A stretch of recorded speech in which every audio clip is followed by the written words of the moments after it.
हो रहा वाला वीडियो देखी रुआ कम देखाओ तनी। छते पे बैठ के हो रहा लगा लेनी जा, ना बाजार से किने के रहे ना कुछ रहे, एकदम सीधा रह के देखाओ तनी। जैसे जैसे मोरहा छत पर लगाओ तनी देखी छत जौन ओकर कचरी बा ओकरा के तनी से हल्का 2 घंटा घाम में देखा के आ फिर एगो डांटा पर रख देनी जा। भल की तनी लगा के देखल जाओ ना घरे में कैसन लगता। बाधार में तो आदमी खूब लगौले बा, आई छत पर लगाओ तनी एगो देखम ना नीचवा से ओमे आग लहरा देवल गइल। देखत नु कैसे आग लहरा देवल गइल, बड़ा बढ़िया लेकिन माने कि होरहा लग गइल नु। और के देखाई बागवा खाली देखत रही ना, देखी सब दानवा में से जर के गिर गइल नीचावा आ खाली डंटिया रह गइल। आ फिर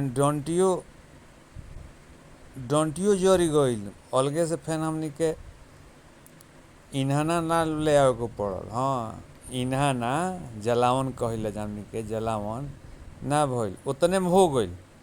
देख ली रउरे थोड़े सा तीर लाठी, हाँ थोड़े सा तीर लाठी रहे छते ऊपर 2-4 गो जाम गई रहे तेलहन।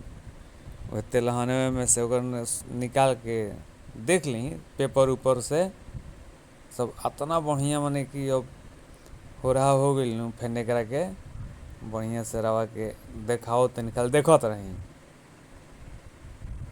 आ ओकरा के फिर सब पसार देनी जा छतवा पर। लेकिन एक जगह ना तन घुमा घुमा के ना, तो एक जगह करम तो छतवा फाटे के डर रहेला।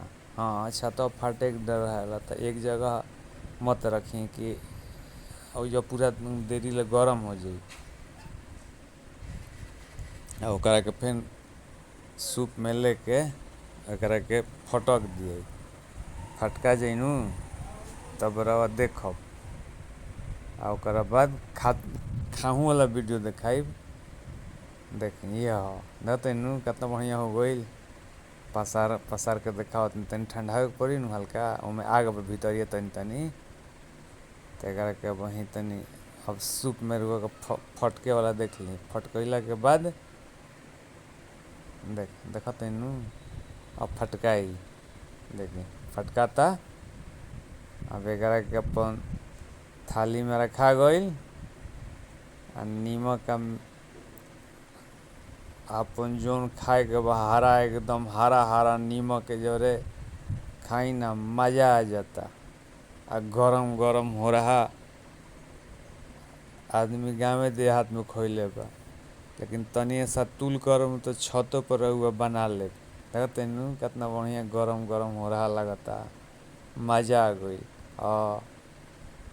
देखी देखाओ तनी सरिया में। हालांकि वो आदमी के वीडियो नहीं खे आवत।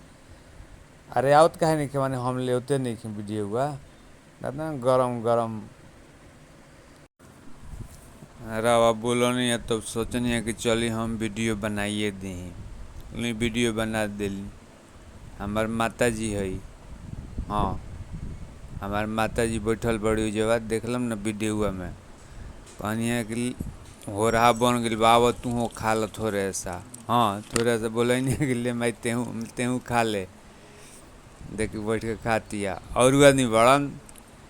अब देखी माता जी से भेंट करी, हाँ माता जी से भेंट करी आ गरम गरम हो रहा के मजा ली। हाँ और आगे वीडियो में दिखाई यह वीडियो।